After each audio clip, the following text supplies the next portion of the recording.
All right.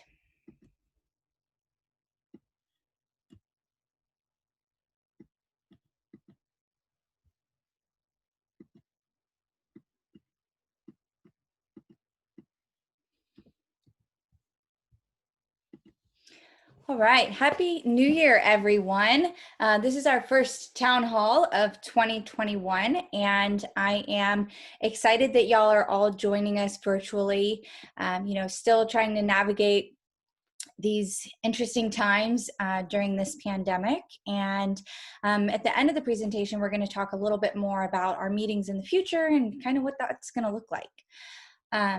For those of you who are new or joining for the first time, my name is Jackie Metcalf, and I am the Executive Director and founder of Texas Health and Environment Alliance, or THEA.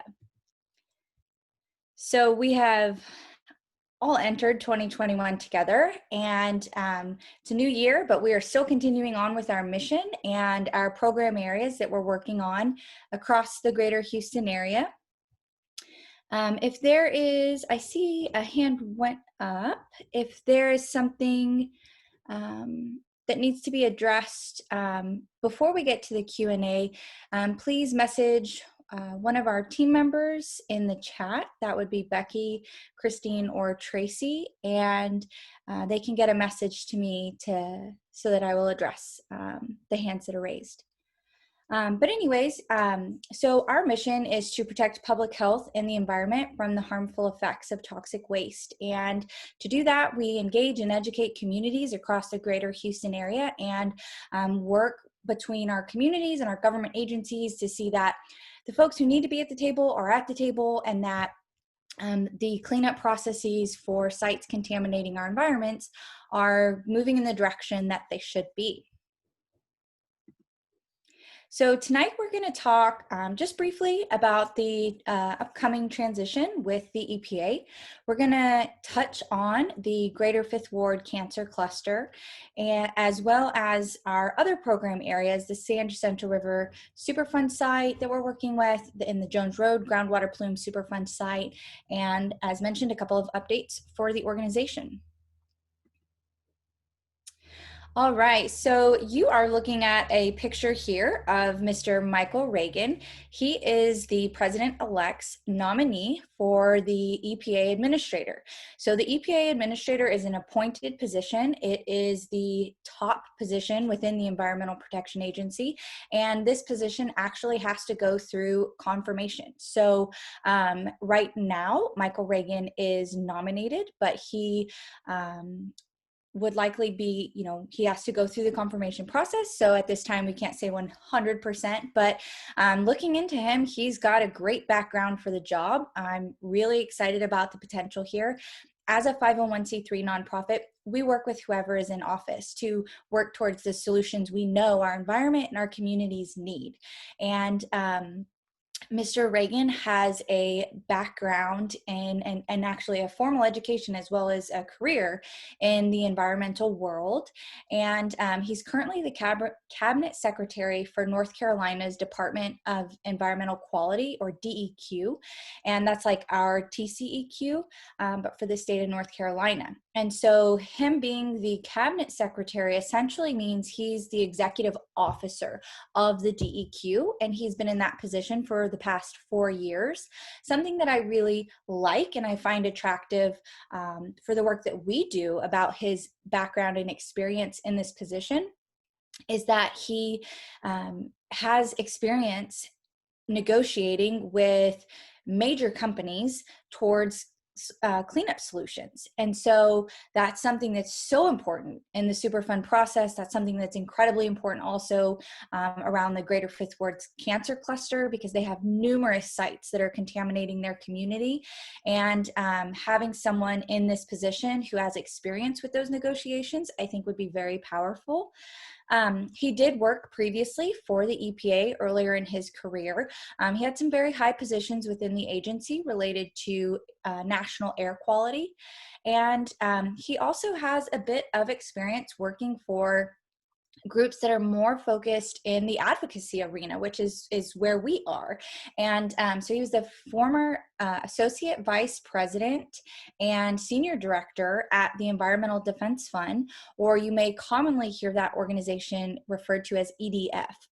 They're a great national entity. So I look forward to watching him go through the confirmation process and see, more about what we learn, and see if he's confirmed to be the next head of the EPA. All right, so this is my only slide for the Fifth Ward Cancer Cluster. We are in a bit of limbo with our efforts here right now. So what we are looking at doing is putting together a smaller community meeting where we talk about the community's top concerns about the environment and about public health within their communities. We are looking for items that we can progress forward, items that we can work on that will become tangible for the community, and really trying to figure out, aside from advocating to the health department, the state health department, about community health concerns, and even advocating, to the county as well as the city of Houston, we're looking at what else is there, that the community is concerned about that we might be able to address. So there are a lot of things out there that are not in our wheelhouse, that are not part of our mission.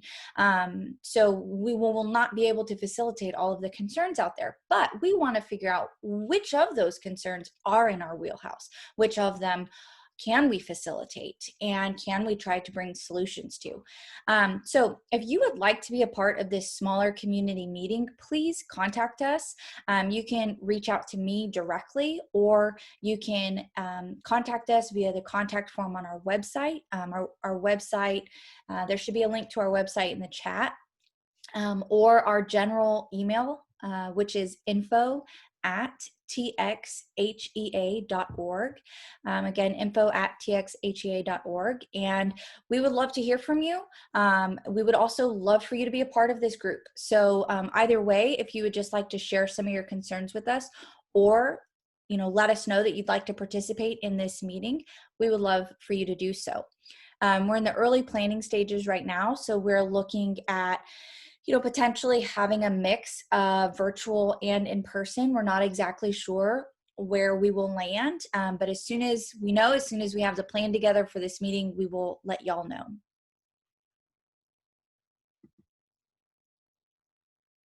All right, so now we're going to talk about the San Jacinto River Waste Pits Superfund site. I have some important updates for this site, and several slides here to talk about. There has been movement over the holidays, as there typically is. It seems like every other year I'm working on Christmas and my family is not happy about it. But this year was different as is. So this year, right before Christmas, there was a tugboat that sank. That was at the San Jacinto River Fleet. Those of you from the area or familiar with the area know that that is the nearest fleeting facility by the waste pits. And so it was interesting because we were in transition with the remedial project manager, or RPM. Gary Baumgarten, our previous remedial project manager, was coming up on retirement December 31st. And so here we are, less than a week from his retirement. Everyone's out on holiday, and a vessel sinks not far from the site. So there were a lot of community concerns. And one thing I will say is that we have the successor to Gary, she is the new remedial project manager. Her name is Ashley Howard, and she is responsive. She gets back to me pretty quickly. During this fiasco, if you will, with the barge sinking, tugboat sinking, not barge, tugboat. With the tugboat sinking, Harris County Pollution Control was one of our greatest resources in trying to get to the bottom of what was going on, what agencies were needed, who had been contacted, who hadn't. And so Anyway, since then, I have had some correspondence with Ashley at the EPA, and I'm looking forward to working with her. She has worked at the EPA for over 11 years, and she has been at this Superfund site specifically working with our former remedial project manager, Gary, for over 2 years. And so she is very familiar with the site. You know, she's had to learn a lot over the years to catch up to speed of all the ins and outs and the history of this site.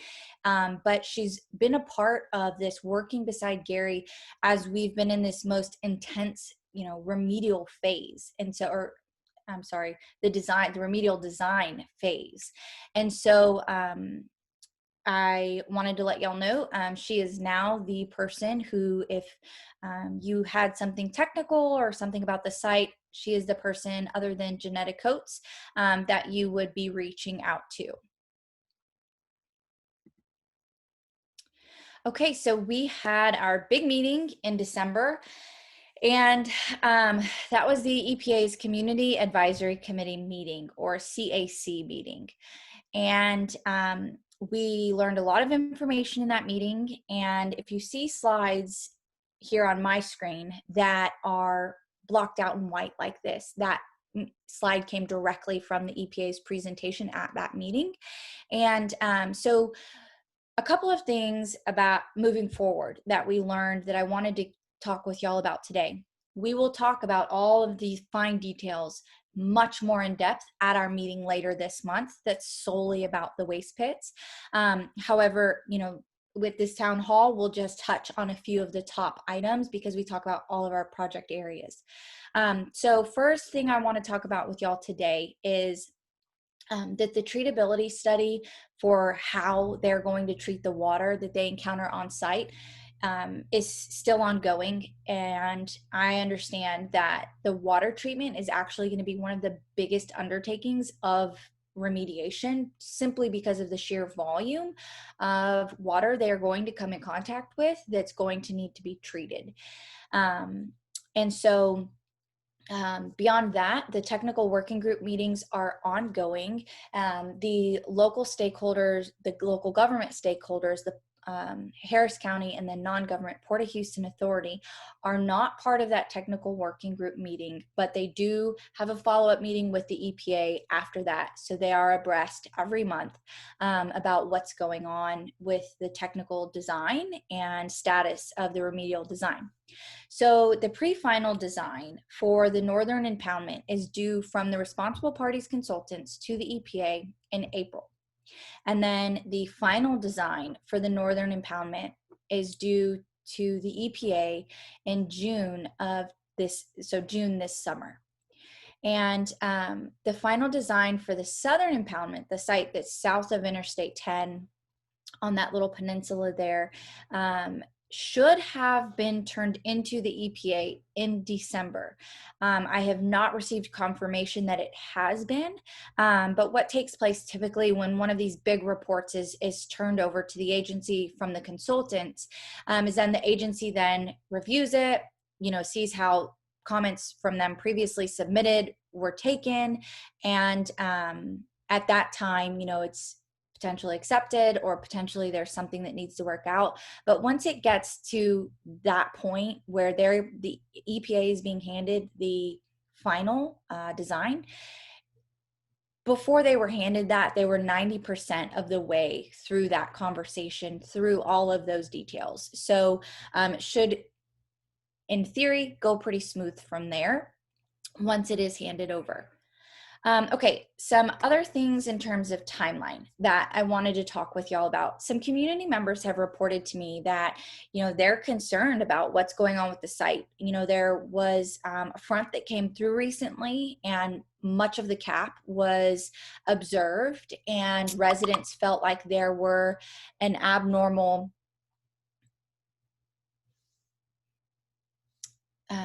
there was an abnormal amount of areas that were missing rock. And so I inquired with the EPA asking, when the last time the site was inspected and if they're still on the quarterly inspection cycle. And in fact, that they are.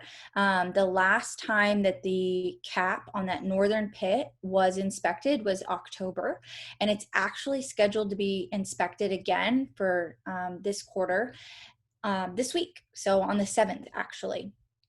Okay, sorry, I need to side note to one of my team members. Christine, could you please contact Jeff?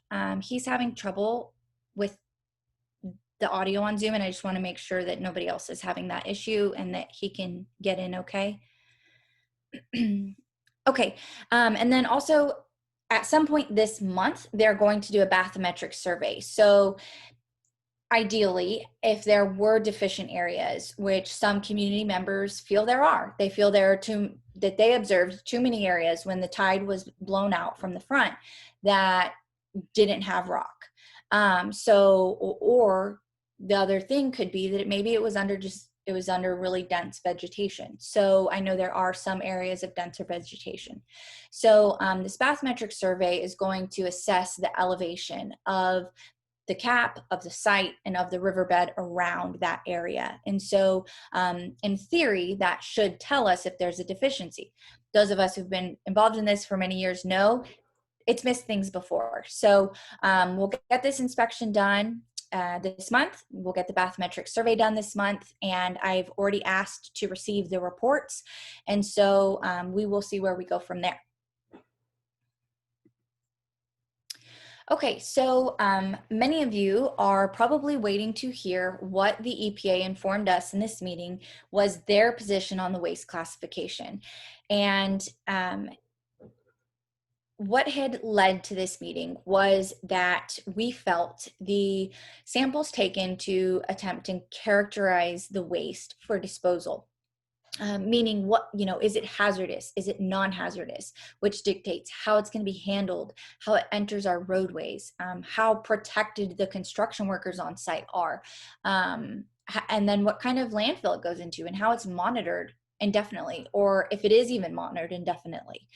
And, we felt that the samples that were taken to characterize the waste were not representative, meaning the samples were taken from areas that contained very low levels, if any, dioxin at all. So if you're looking at characterizing how something should be handled, you should be looking at that, what that is going to be like, and taking samples below the cleanup goal, or that might not even contain any dioxin, doesn't represent what's actually going to be excavated, hauled off, and disposed of.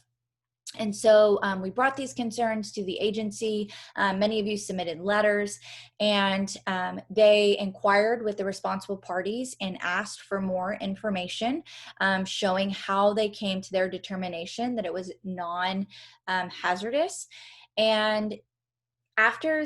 So the Region 6 folks reviewed the information presented to them, as well as other information through the history of the site. But then also on a national level, the EPA had their RCRA group review this material as well, this information. And so the RCRA group is an important factor here, that they pulled them into this, because the disposal of this material is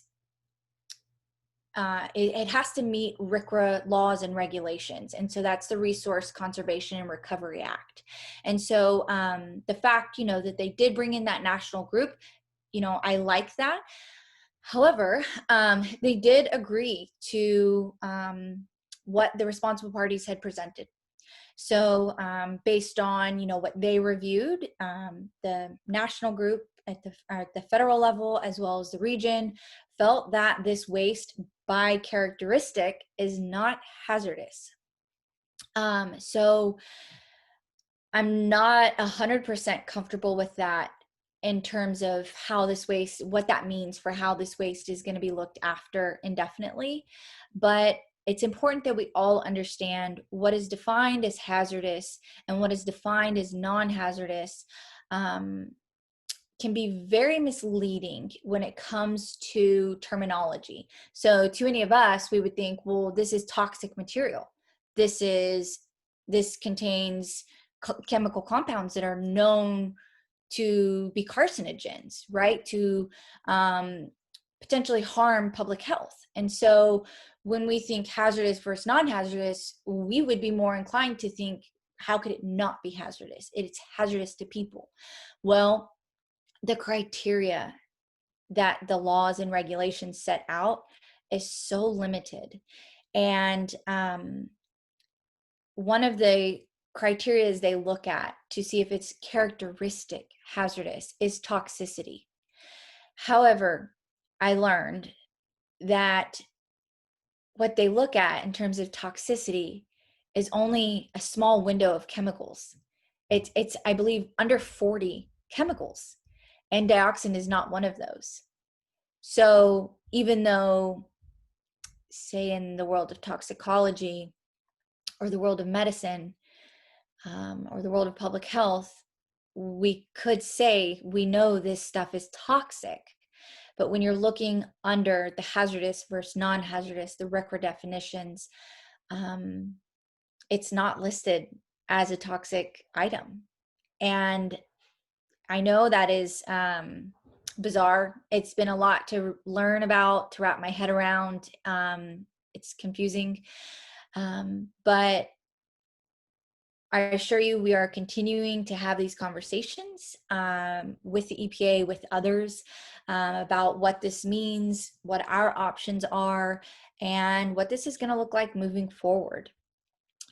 Some of the things, that we want to do our best to try to see this through is that the waste is going, that the waste will be handled safely for the lifetime of the toxicity of the material. The waste is very likely going to be sent to the Lake Charles, Louisiana area, which means rather than, the landfill it goes to being a Texas landfill, it would be a Louisiana landfill. And so we're making sure that we are best understanding what the laws and regulations, not only of Texas are, but also Louisiana, because we want to make sure, the states are not like for like at all. And how the landfills are managed across the border in Louisiana or across the state lines, it's different than Texas in some regards. And so, we want to make sure that the waste is not going to be near an aquifer, near a freshwater body, or, near somewhere that it can contaminate and once again make its way back into the environment, back into the public space. So one major downfall of, what I've been learning about the landfills in Louisiana is that once the site were considered closed, so essentially it would go to this landfill and in time, probably not much time, it would be closed. And so there would be certain steps to maybe line the top, maybe put a clay layer, grow grass, it just depends on what is required. But once it is closed and no longer accepting waste and meets requirements, it would only be required to be monitored, very, very minimal at that monitoring, for 30 years. The EPA has estimated that this waste would likely stay toxic for upwards of 700 years. So that's not going to work. That's not really doing the due diligence to ensure that this waste is adequately looked after to protect public health and the environment for its toxic lifespan. And so given that our new, our potentially new EPA administrator has a history working in environmental justice, a history working with these types of negotiations and looking out for the well-being of communities that are, disadvantaged by environmental pollution. I'm not saying that I'm hopeless at all. you know, I do have hope that we will be able to continue to positively impact this process. We've made a lot of progress over the years. And so those of you who have been engaged with the waste pits, those of you who are new or tuning in because you care about one of our other project areas, I really encourage you to get involved, to stay involved. Every voice matters, every voice counts. And we have seen that over the years and how we've been able to impact this process. But things are not final. And so we're trying to make sure that while the process is ongoing, we get in and we negotiate, and we negotiate well. All right, folks.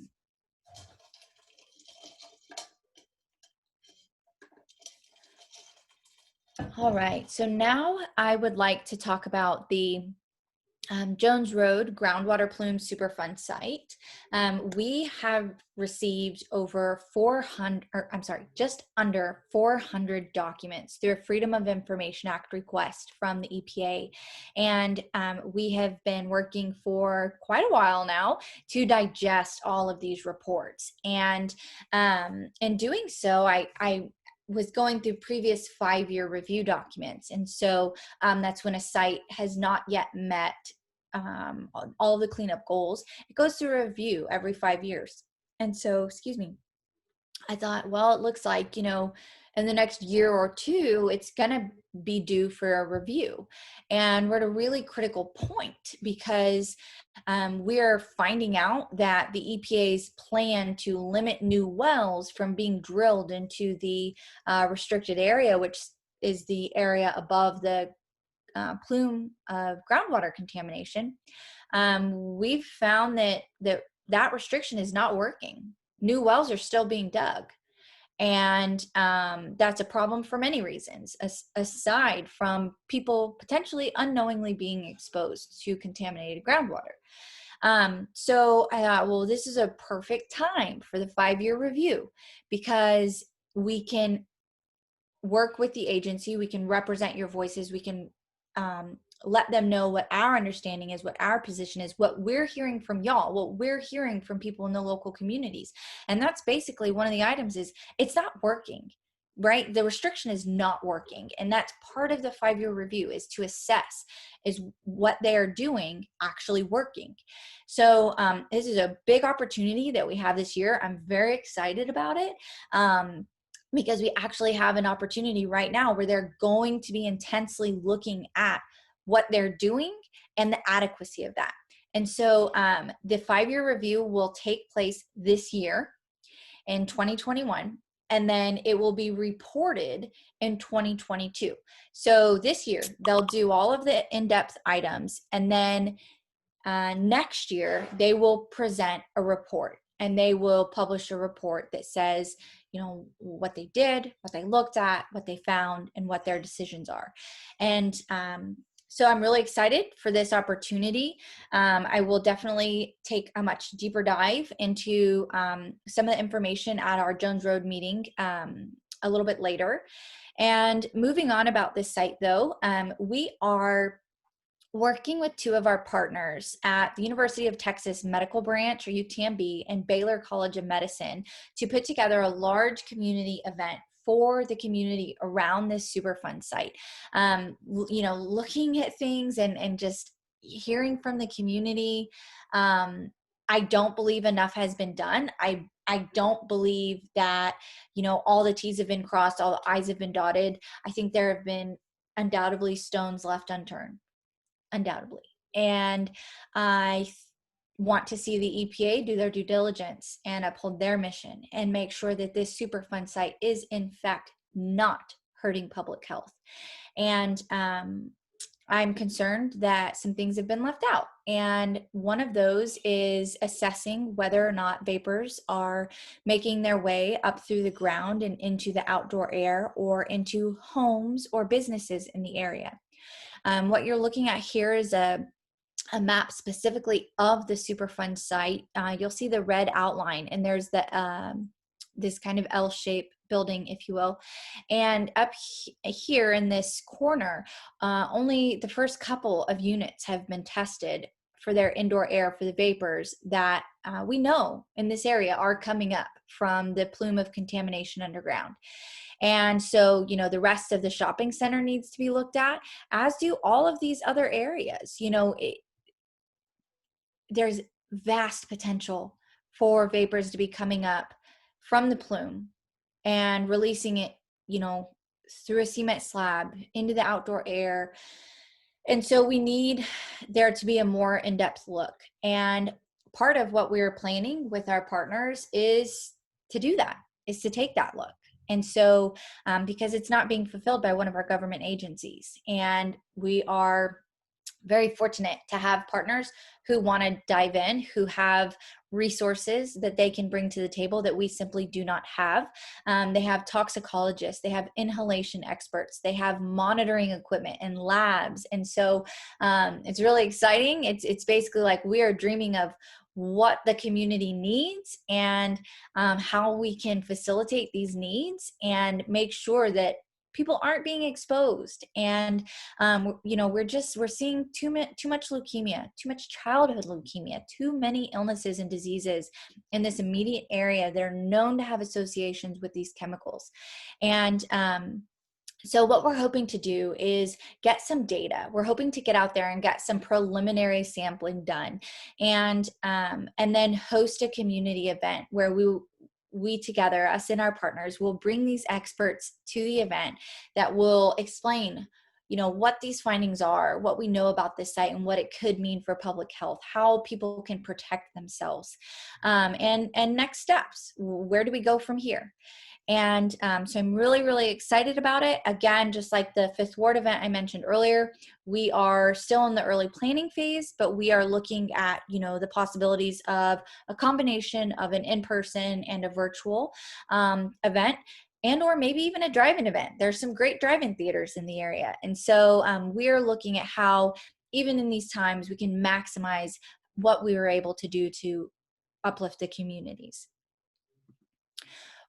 The technical item here I want to talk to y'all about that we're concerned about is what we're seeing in the monitoring wells. So here you are looking at an overview of the area of monitoring wells that the EPA has, that they monitor from time to time for vapors, and they also monitor the groundwater. And so what we're seeing, if we look to the southwest, which if you see this one here that has the red CMT.01, that's ground zero. That is the shopping center. That is where the original dumping took place. If you go down, if you go south on this map to the bottom, and then you see the bottom two, one is orange and one is yellow. Two different types of wells, but both wells that the agency can sample. The agency says in their own documents that these wells, which is CMT, continuous monitoring well 02 and monitoring well 19, were selected to review due to the migration concerns of vinyl chloride concentrations in water samples that exceeded drinking water standards. Now, this letter that they said this in is a couple years old, but it's great, something we got in the Freedom of Information Act request. And so they're saying here, right, they put those wells there and plan to review them because they saw levels of vinyl chloride exceeding drinking water standards. So it needed to be looked after. And in 2017, there was sampling conducted. The concentration found in one of these two wells to the south here, the 02 and 19, was 1.9 microgram per liter. Now, to give you context of what on earth does that mean? The drinking water standard is 2. So anything above 2 for vinyl chloride in drinking water would have to prompt a response from the EPA. Now, so it was 1.9, just below that threshold. Then in 2019, those wells were sampled again, and it was 2.9. So it was above that threshold. No response took place. Now it was tested again in 2020, and there was no detection at all. And so we find it a little interesting, how this is changing through time. And so, as always with our work and looking into, these details, we find the more you know, the more you get concerned about, the more you feel you don't know, or the more questions you have. And so we will be inquiring about this. We will see, what's the plan moving forward. And there's a kind of a few questionable, make you scratch your head items here. And so we are going to be following up on this. This is one of the more pertinent items we're going to be working on with the EPA regarding this site. And the other items we will be talking about in our Jones Road specific meeting a little bit later. So I saw this story, thanks to my mom and one of our team members for giving me the heads up about this story. It was on CBS Sunday Morning News, and it's about a town that that has been, not was, it has been dealing with a very, very similar issue as the Jones Road Superfund site. I am going to attempt to do something a little bit above my technical expertise. I'm going to attempt and stop sharing my screen, and then I am going to attempt and show you the story. The link is a little difficult to get a hold of, and so because of that, I wanted to just go ahead and try to show y'all here. We have the time for it. We've got about 22 minutes left in our meeting.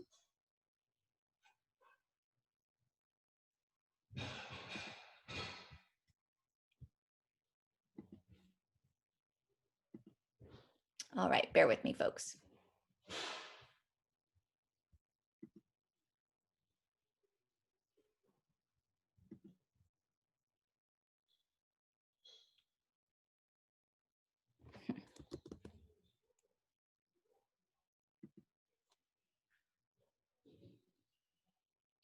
All right, I apologize.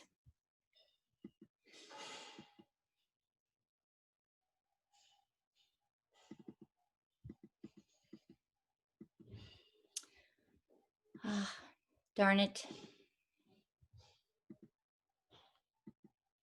Ah, there it is. Okay, let's see if I can do this.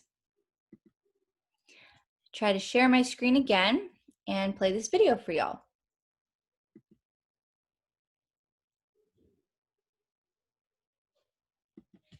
An 8-year-old and Caleb had just turned 18. This is where we had 3 brain tumors. And okay. How did a picture-perfect American town become the setting for a rash of unsettling childhood cancers? That's the question Aaron Moriarty set out to answer. It's been hard on all of us. It's changed us for a lot of ways. I don't even know how to describe them. It's just one thing after another. Every year or month, there's another kid. Something very strange seems to be happening in Johnson County, Indiana. I was 10 when I was diagnosed, and I have thyroid cancer. Leukemia, and I was 11. Cutaneous T-cell lymphoma when I was 8. Acute lymphastic leukemia, and I was 10 at the time. A lot of children are getting sick, and it started long before the pandemic. It's scary. You don't know what the future holds for your child. You don't know if you will outlive your child. Any of you been to funerals? Oh, yes. We went to 3. An 18-month-old, an 8-year-old, and Caleb had just turned 18. this is where we had 3 brain tumors and 1 leukemia. Carrie Reinhardt and Stacey Davidson started tracking the cases in 2015. So far, they have found over 70 cases in Johnson County alone, which is above the national average. More striking, many of the children with cancer seem to live in or near the county seat in the town of Franklin, which looks much as it did in 1940, when Life magazine put it on the map with this pictorial ode to small town life. This charming, cute turn of the century town, and it's very cozy and feels homey right off the bat. Reinhardt came here in 1995 for college and never left. It was the perfect place to raise her 3 children, Emma, Sophie, and Sam. Do it again. Emma was an 8th grader at Franklin Middle School. She was a swimmer. She was an avid movie fan, a reader. But in late 2014, Emma began having headaches and nausea. An eye exam revealed swelling in an optic nerve. Emma had a brain tumor. Unusual in children, isn't it? Less than 3% of pediatric brain tumors are glioblastomas. It's incredibly rare. Stacy Davidson didn't live in Franklin, but her 10-year-old stepson, Zane, did. The same year Emma got sick, Zane complained of leg pain and went in for blood tests. Zane was diagnosed with leukemia. When the doctor came in, Zane's question was, why did I get this? Why me? And the doctor said, just bad luck. But Davidson and Reinhardt began to wonder, what are the odds of so much bad luck? When parents went in search for a cause, this 15-acre commercial site on the north side of town became an obvious suspect. More than 30 years ago, after chemicals were dumped and leaked here, the EPA did order a cleanup, but something along the way went wrong, terribly wrong. The EPA dropped the ball. Their job is to protect the common good, the environmental health of the common people. More than 35 years ago, environmental engineer John Mundell was part of an independent team that discovered contamination in the soil and groundwater on this property with a long history of manufacturing by Bendix before the site was acquired by Amphenol. Most alarming, the presence of 2 chemicals, trichloroethylene, or TCE, and tetrachloroethylene, PCE, both used as degreasers in electronics manufacturing and by dry cleaners, and both known as carcinogens. How bad was the contamination back in 1984? Very significant levels in the groundwater, enough that we knew from there that some kind of active remediation would be necessary to bring the site back to usable condition. Even after the EPA required a cleanup, it took more than 10 years for a system called a pump and treat, which cleans contaminated groundwater of toxins, to be installed. The EPA declined an on-camera interview, but in an email stated it took no further action because based on agency standards at the time, contamination levels in groundwater did not present an unacceptable risk. The groundwater makes a plume and it migrates. But that decision, says John Mundell, allowed dangerous volatile chemicals to move off-site along the sewer lines and into the neighborhood. What makes this also insidious is the fact that when this water containing the chemicals comes down here, how it gets into the home is through vapor. It's not really the water, it's the vapor comes up. That's correct. It goes unnoticed. And so, and that can happen, and it has happened over decades. This is where the pump and treat is. This is where I lived. Many of the sick children, says Carrie Reinhardt, live within a half-mile of the former Amphenol site. I drove by that pump and treat probably 1 million times in the 20 years I lived in Franklin. No clue what it was. Looks like a little shed. I mean, there's nothing that makes you think, oh, this is a contaminated site. Be careful. With the numbers of sick children seemingly on the rise, Reinhardt and Davidson became alarmed by a paper trail of documents showing ongoing problems with the cleanup. I am doing everything in my power to support these agencies. Early on, they asked for help from Franklin's mayor, the state's environmental agency, and the federal EPA. We were hopeful that the agencies would take heed and take notice and say, okay, we'll take it from here. Okay, we got this. We're gonna move fast. We're gonna figure it out. And that definitely wasn't the case. The data that we've collected in all of these different situations demonstrates no specific environmental concern that is widespread over the city of Franklin. And health officials told the mothers that with so many different types of cancer and no direct link between the contamination and the children's illnesses, Franklin didn't qualify under federal guidelines as an official cancer cluster. That meant no investigation into what was making the kids sick. No one told me that my kids were being exposed. No one told my neighbors we were being exposed. So the mothers founded a nonprofit advocacy group, If It Was Your Child, and kept pushing for action. Like over here where the signs are waving. But the town was divided. Some privately feared that talk of contamination might damage the city's image and its property values. My own children were told this is something your mom does to get attention. My husband received a phone call early on. They said, do you know what your wife is doing? There was a local health official who looked us straight in the eye in an official meeting as we sat there with a hydrogeologist and 2 cancer cluster specialists and said, did you girls go all Erin Brockovich out there? Okay, it's a mess. But their efforts did get the attention of environmental activists. And in 2018, the New Jersey nonprofit Edison Wetlands Association hired John Mundell to return to Franklin. You give me help. Getting data is what it's all To test homes adjacent to the former Amphenol site, the very site he thought had been cleaned up some 30 years ago. So we tested 30 homes. The results of the test Mundell conducted in the summer of 2018 and again in February of 2019 are worrisome. About 1/3 of the 30 homes had detections of TCE and PCE. Do you think there's reason to be concerned, even if there's no direct scientific link? Absolutely, because the levels that we are looking at are compared to a level that the EPA says can cause a concern. You would not want people to be exposed for long periods of time to the things that we found. The EPA has finally orchestrated a new cleanup in Franklin, starting with the sewer system leading away from the contaminated site.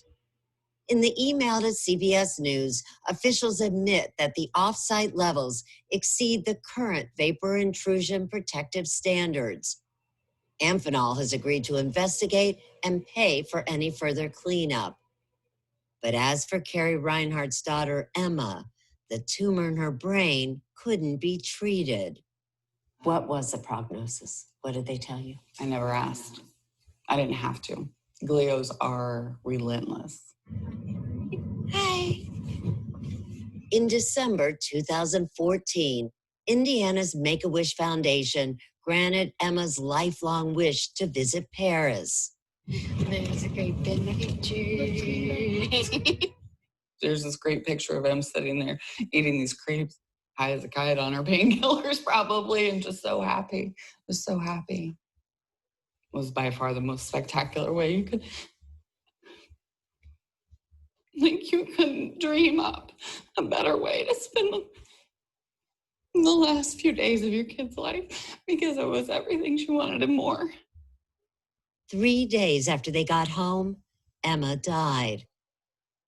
Other Franklin kids were more fortunate. We have talked about it before, and we just understand what each other's went through. Stacey Davidson's stepson, Zane, has been cancer-free since 2017. And you feel great? Feel great for now. When you say that, so do you always feel like it's hanging over your head? I don't feel it is so much, but it's always a thought in my mind.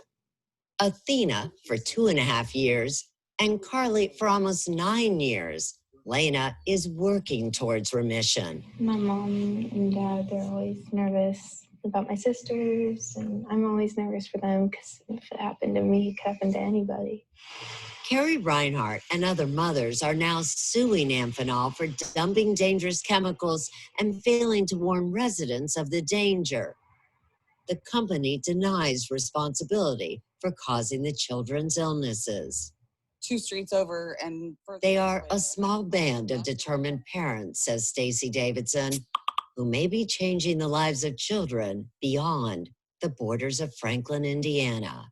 You have all these small pockets of cities and counties that are starting to have increase in cancers and increase in other things and pediatric cancer. And that's what's so frustrating, is that Franklin's not rare.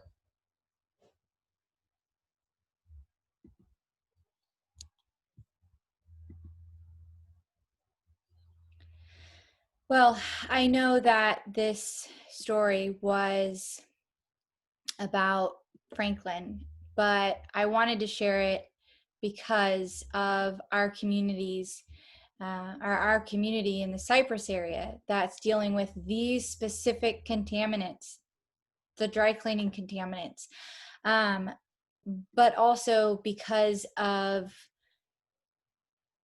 the fact that I knew it would resonate with all of our communities, because, you know, like the girl said, this could happen to anyone. And so much of what's gone on there, the government response, the lack of response, the sheer amount of years to not have an adequate cleanup, to see, you know, the children in the local community being sick, I think resonates across the board with our communities and the folks that we work with.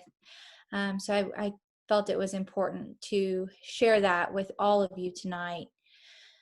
As always, I want to ask you to help us help you, and take a few minutes, if you haven't done so already, and take our health survey. The link should be in the chat, and it is on our website under Programs and Community Health Survey. And that's what helps us get to the bottom of what's really going on. So the only other item before we open it up for Q&A is to just share with you the upcoming meeting dates. These are all on our social media as well as our websites. You should get emails about it as well. We have our San Jacinto River Coalition meeting January 19th. Our next meeting for Greater Fifth Ward is February 2nd. And for the Jones Road community, the next meeting is February 23rd. And this year for 2021, we have all of our meetings at 6 p.m. 5:30 was a little too early. We were learning from folks. And so we wanted to go ahead and push it back to 6 o'clock. And hopefully that would be a little bit more reasonable for y'all. Okay, let's see. I am looking for questions in the chat. I think I saw a hand raise. Okay, I am going to go ahead and permit talking from everybody who is on here. So please feel free to drop your question in the chat, to raise your hand, or to unmute yourself and engage that way.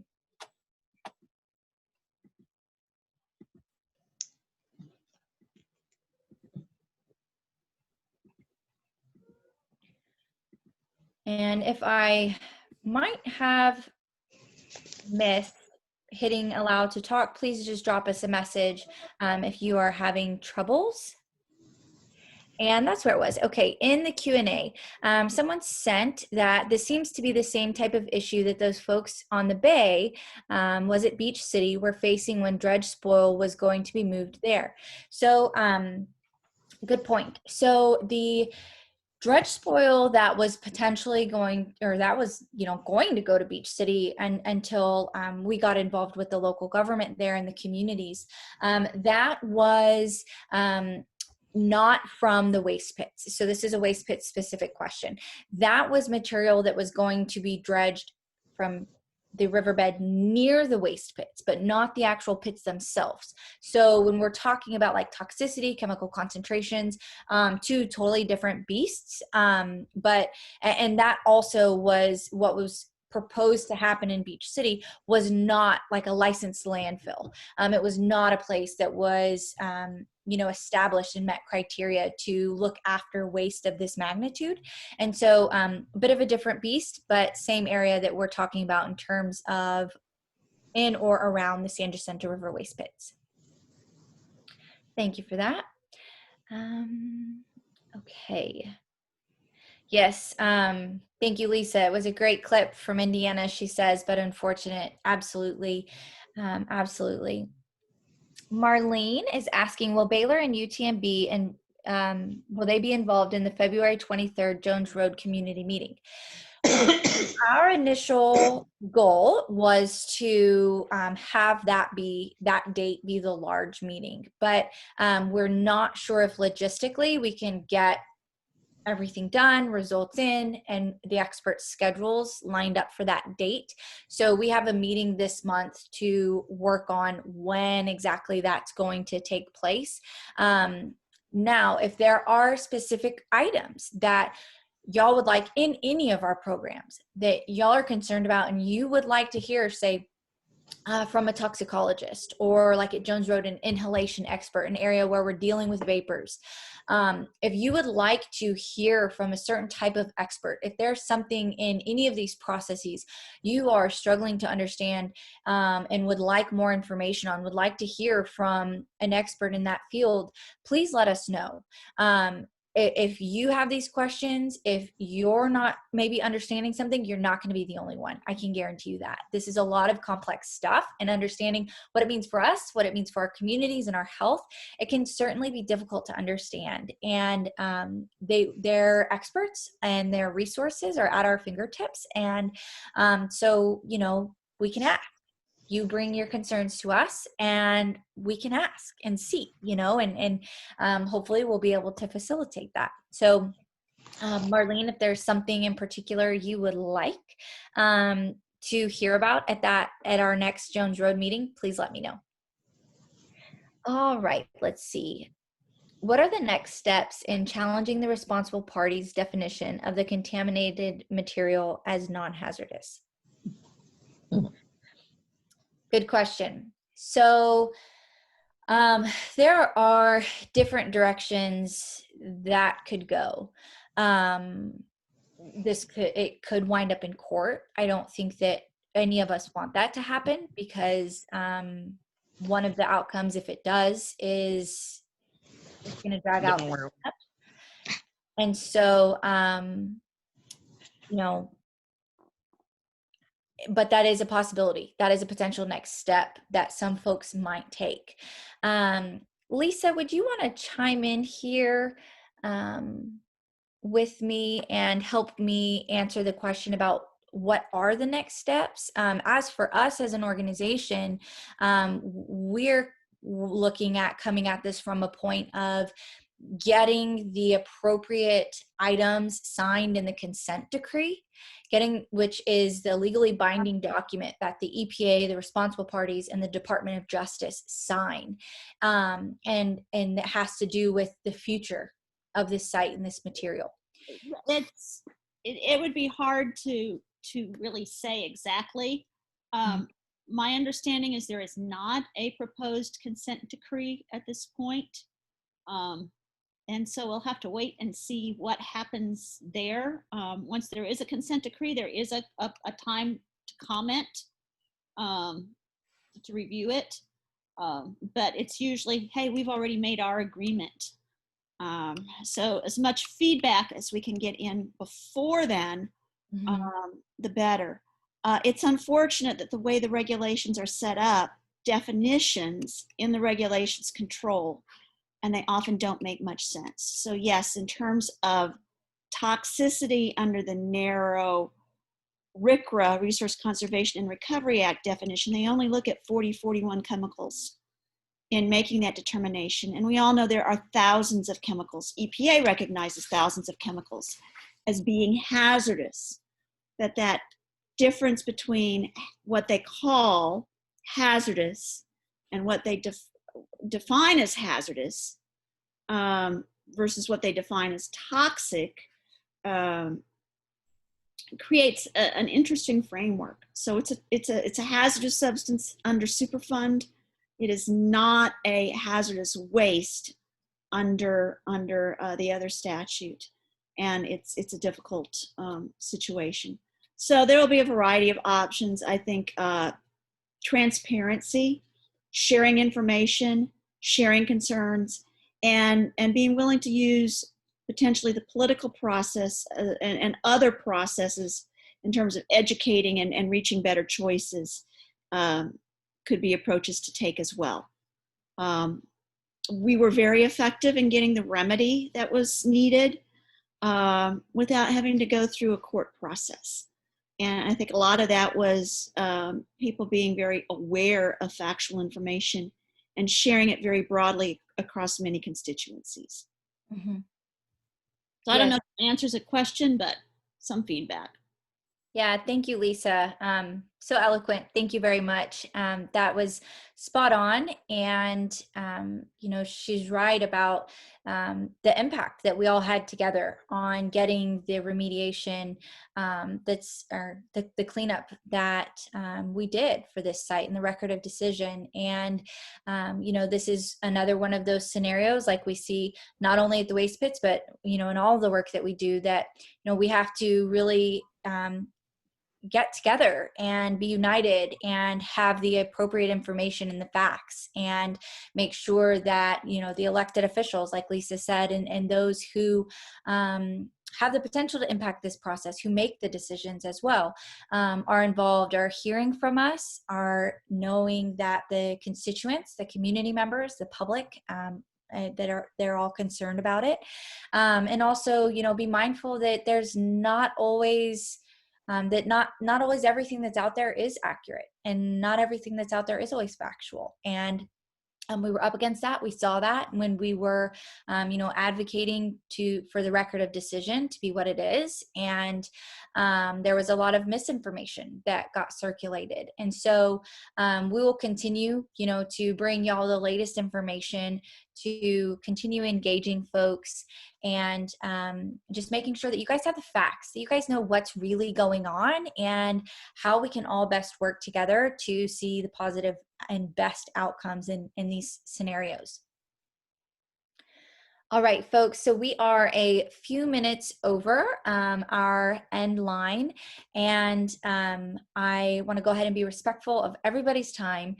So please, if there's any questions or concerns that weren't addressed here, we've addressed everything in the chat, but if there's anything else that you have, please feel free to follow up with us, follow up with me individually at any time after this. And thank y'all for tuning in tonight. And I look forward to working with y'all over the course of this year. I look forward to hearing from you as well. And I hope everyone has a good evening and a happy new year. See y'all later.